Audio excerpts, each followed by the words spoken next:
Sa mundong ito, lahat ng bagay may katumbas na presyo. Ngunit, kailan ba naging sukatan ang halaga ng pera? Isang gabing puno ng ilaw, ingay at pangako ng mabilisang kita. Isang mundong para sa ilan, ito ay tukso. Para sa iba, ito ay tanging paraan upang mabuhay.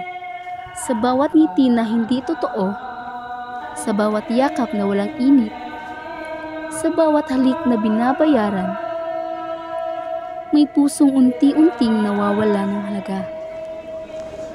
Ngunit, kung wala kang mapagpipilian, ano ang pipiliin mo? Benta o halaga?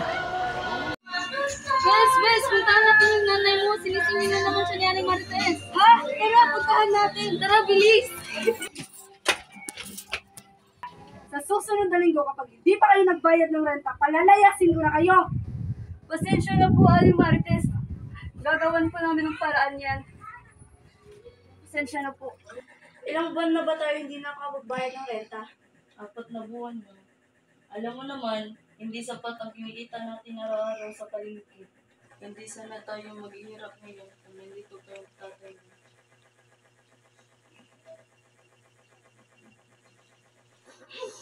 Huwag ka nang umiyak, Nay. Gagawan natin ng paraan yan. Gagawan ko ng paraan. Sige na, pupunta muna ako sa palengke. Sige, Nay. Mag-ingat ka.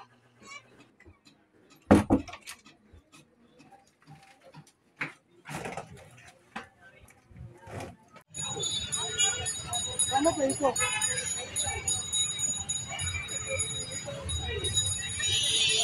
Uy! Alam mo bang bawal magtinda dito? Mama ka sa amin sa pasinto. Opo! Bawal na kayo! Ilang beses mo lang lumabag sa batas. Opo!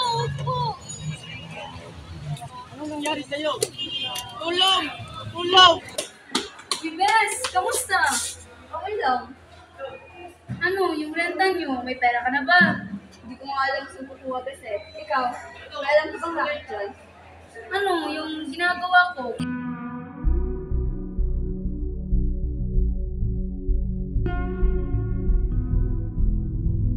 Game ka ba? Okay, si Mama ka, Bes eh. May mas mabuti pang dapat. Bagal mo na ako pag-iwanan mo. Bes, bakit ka ba nandito? Bes, kinakabahan kasi ako. Ngayon ka pa ba ayaw na nandito na tayo? Lulukin mo na lang yung pride mo. Isipin mo na lang na para sa nanay mo to. Para may pagrenta kayo sa bahay. Isipin mo, isang gabi lang, libo-libong pera ang kikitain mo. Diyan ka muna. Papakilala kita sa mother ko. Sige, best. Hi, mother! Nandito na po yung ipapakilala ko sa'yo. Yung kaibigan ko. Fresh na fresh pa. Yan, gusto ko sa'yo. Nasaan siya? Bakit hindi mo siya Iniwan ko pa po doon.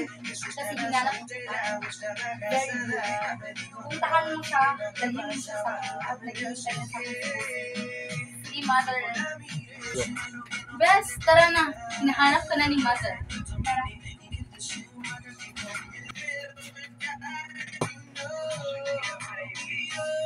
Ikaw pala. Ilang taon ka na? 19 po.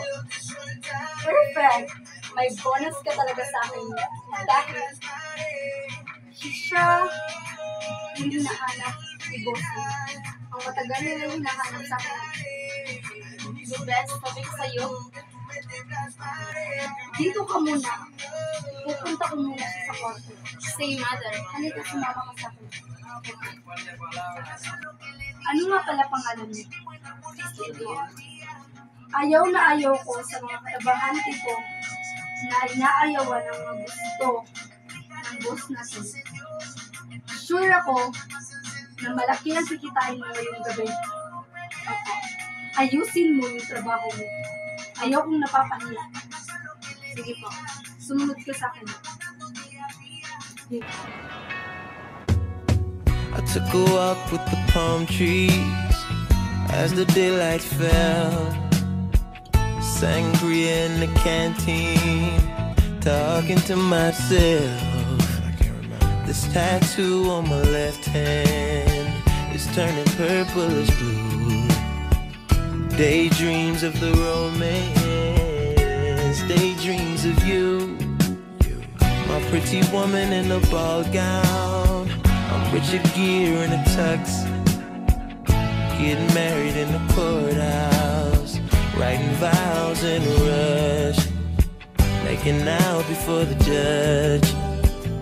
My teenage wife got a wedding band done that I just might die with. It's an American wedding. They don't mean too much, but we were so in love. Pasok!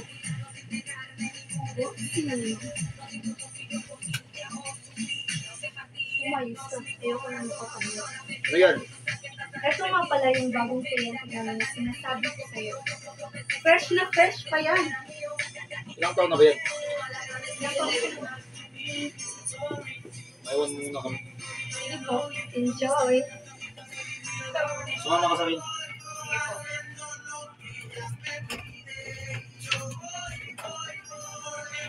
Sir, alam mo bang first time ito? Oh, kitang-kita naman sa katawan niya. Fresh na fresh. Ilang taon ka na ba? 19 po.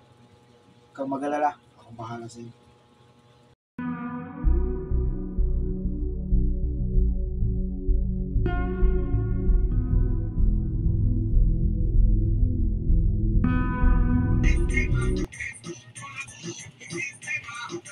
Hi miss, ako nga pala si Jasper.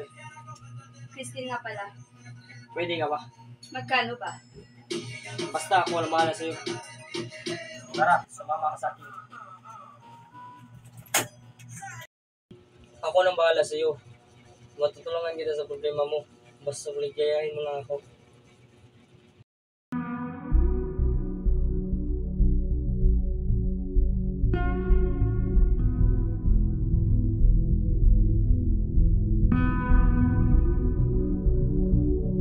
Musta, pre? Okay naman, pre. Musta mo nga negosyo natin mo dyan? Okay naman, pre. Malaki na kayong kinikita. Bla. Ano tinigin mo dyan? Nakatingin ako sa babae, pre. Sobrang ganda niya eh.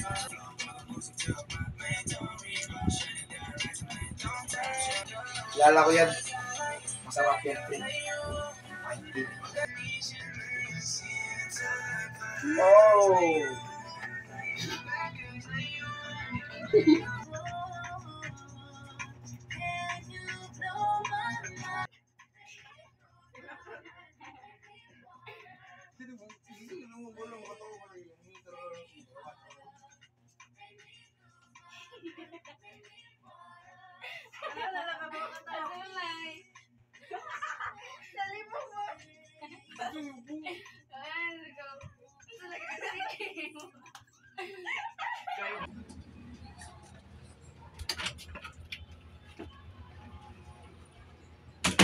Go. Wag. Bakit? Ayaw mo ba? Umupo ka nga dito. Bakit mo ba ginagawa ito? Sa totoo lang, kailangan ko talaga ng pera. Ito, may sapat naman akong pera dito. Sana makatulong ito sa'yo. Ano bang kapalit nito kung ayaw mo naman sa katawan ko? Hihingin ko lang yung number mo. Ha? Number lang? Malaki naman nito. Basta, ilagay mo lang yung number mo dito. Eto. Iti-text na lang kita. Christine! Ano? Kamusta? Ano na? Ay, ito na po. Sa wakas, nagbayad na rin kayo ng utang. Akala ko sa susunod niyo naman pabayaran. Pasensya na po. Doon na muna ako. Yes, yung nanay mo dinala daw sa ospital. Ha? Tara! Puntaan natin!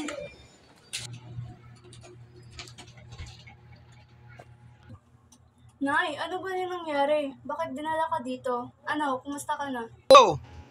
Dinakip ako ng HPG dahil illegal vendor ako. At nahimatay ako at dinala ako sa ospital. Ah, ganun ba? Huwag ka na mag-alala. Nabayaran ko lang ang renta ni Aling Maltes. Saan ka ba nakakuha ng pera? Hindi na mahalaga na kung saan ko to nakuha. Bakit ang dami nito? Baka sumama ka kay Kayla. Hindi na mahalaga, ma. Basta may panggamot ka. So, sumama ka nga kay Kayla. Wala na akong ibang magagawa. Puno na tayo sa bayarin. Mas mabuting paglamayan mo na lang ako. Ano bang dapat kong gawin? Wala na akong ibang mahanap na paraan. Kung kailangan ng pera mo!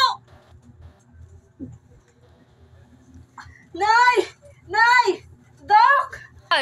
Nay! Doc! Doc! Tulungan niyo po nanay ko! Nurse! Miss, lumabas ka muna.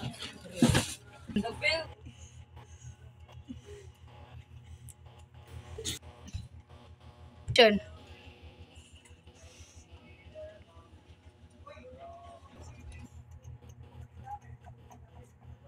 $4.35.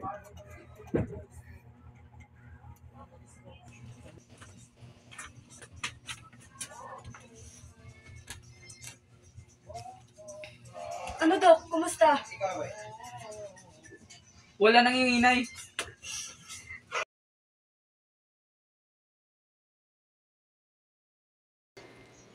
Vince, kamusta? Okay ka na ba?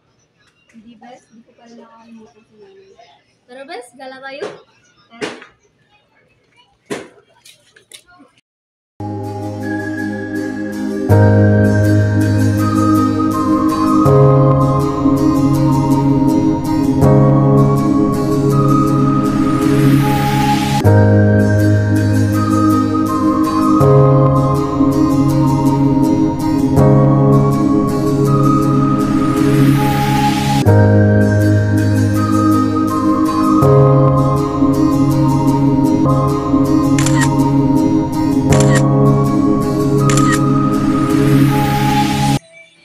Hi, Christine. Ba't ka nag-iisa dito? Okay ka lang ba? Hindi. Bakit? Anong nangyari? Wala na kasi yung nanay ko. Bakit? Ano bang nangyari sa nanay mo? Inatake kasi siya sa puso. Inatake kasi siya sa puso. Yun. Hindi alak ang gamot yan. Tara, sumama ka sa akin. Ano ko?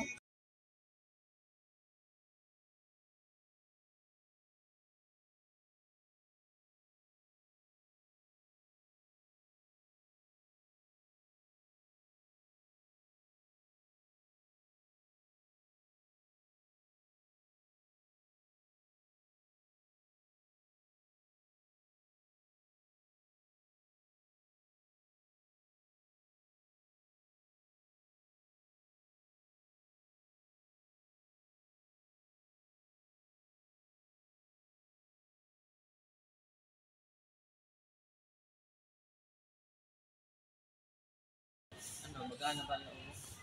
Tatapin mo lang na wala na ang iyong mo. Dahil ang lahat ng buhay ng tao ay may hangganan. Sa ngayon, unti-unti ko nang tinatanggap na wala na talaga si nanay. Pipilitin ko na lang maging masaya at magbabagong buhay na rin ako. Huwag kang mag-alala. Samahan kita sa bagong buhay mo at sa bagong buhay natin.